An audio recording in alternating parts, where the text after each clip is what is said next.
welcome back to Chris's Trains and Things. It is just after Thanksgiving 2023 and we have a new set to finally highlight here on the channel. This is the Alaska passenger set from Lionel Trains and we're going to check it out right here on Chris's Trains and Things. Let's go. Okay, so this has actually been on my layout for a couple months at this point. I just haven't had time to sit down and actually do a video on it, but here we are. The time has finally come.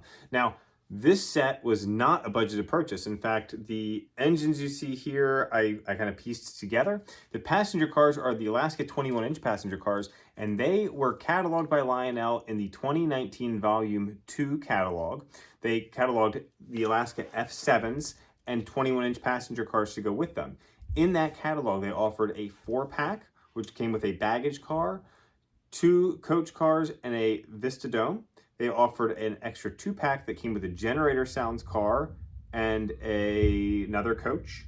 And then they offered a Station Sounds Diner and a Vista Vision Dome car.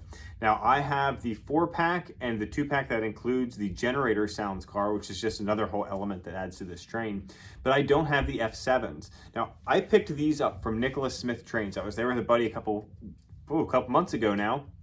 And as we're kind of going through and seeing what they had this set of 21-inch Alaska passenger cars up on their shelves. Now, they weren't right at the front of the store behind the register. They were down the aisle a little bit, almost towards the HO stuff. And I think they were probably hidden there for a little while, and people maybe just didn't notice them because these things are almost impossible to find.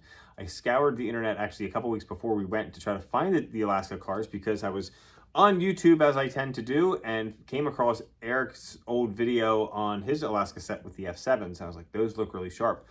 Always wanted an Alaska set in my collection. So I tried to find some, couldn't find any, but did see that Nick Smith had some in stock. So when we went, I was able to go and find them, and they had the 2-pack as well. They also had the Station Sounds Diner. I chose not to get that because it's just a lot more money for one car, and I don't really use the Station Sounds effects anyway. So I decided to opt out of the Station Sounds Diner and just go with 6 cars for now.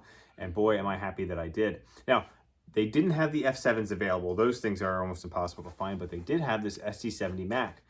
Funny enough, Nicholas Smith did a custom run of the SD70 Mac, and they did a powered unit and a Super Bass B unit, or Super Bass unit also, just non-powered. And so I picked up the powered unit and got home and unwrapped everything, got on the layout, took some pictures. My buddy RJ shoots me a message and says, hey, I have an old TMCC version SD70 Mac that's in Alaska paint that has a fried board that he set it up to just be a non-powered unit, and so that's what I have here. He was able to sell this to me for a really good price, and so now I've got, appears to be 2 engines, and then we've got 6 cars behind it as well, which is a really awesome train in my opinion. So as we get in close here, one thing I want to point out, this is the newer version. You'll notice the truck detailing here is pretty much all just molded in detailing. Now, if we pan over to the older TMCC version, look at the truck detailing on this one. Look at all the extra piping, pumps. We come up to the front, even more so where we've got the sand piping and whatnot. So much more detailing on these. Now, we do not have, it is not where the springs are, you know, you can still see the cast there, so there's some lack of detailing in a way, but with all that extra add-on detailing, we can look them side by side. I don't know. What are your thoughts?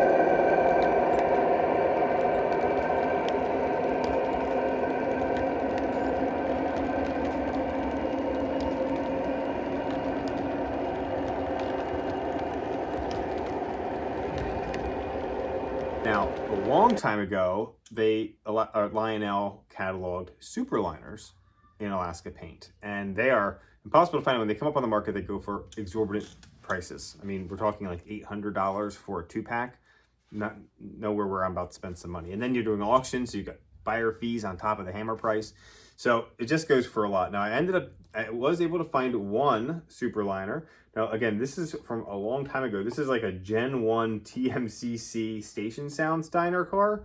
And so it's a little funky how it works, and I haven't had a whole lot of time to play with it, but it is really cool. It's got some figures in it, which is something we can't say about the other passenger cars because Lion doesn't put figures in them anymore.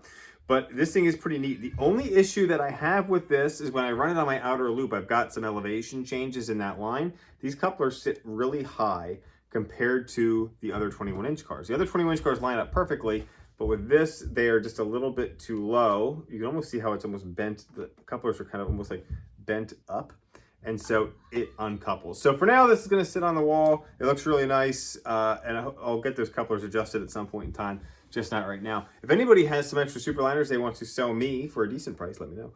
But I'm not about to spend $800 on some. That's just not where the money's going right now. So this is a really cool set. Now, Nick Smith has a bunch of these SD70 Max in stock, including the Super Bass unit. So if you have other Alaska cars, like that's a nice engine, so I have 7s, maybe I want to add something else, go to nicksmith.com, nicholasmithtrains.com, Super Bass unit. I still might grab the Super Bass unit at some point in time. Last time I was there, they had stacks of them. I think they had like 60 left in stock. So there's a lot there if you want to grab one.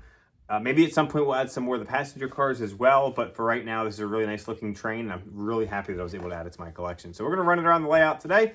I hope you enjoyed this one. Let me know in the comments what your thoughts are. Do you have any of these in your collection? And what do you think is the classic allure of an Alaska train? I love the blue and yellow colors are some of my favorites, and I think just it's a excursion train that still runs today in Alaska, and I think for that, it's just something that's always going to hold up over the test of time. So thanks for watching this one, guys. Let's go ahead and send these things around the layout. Take care.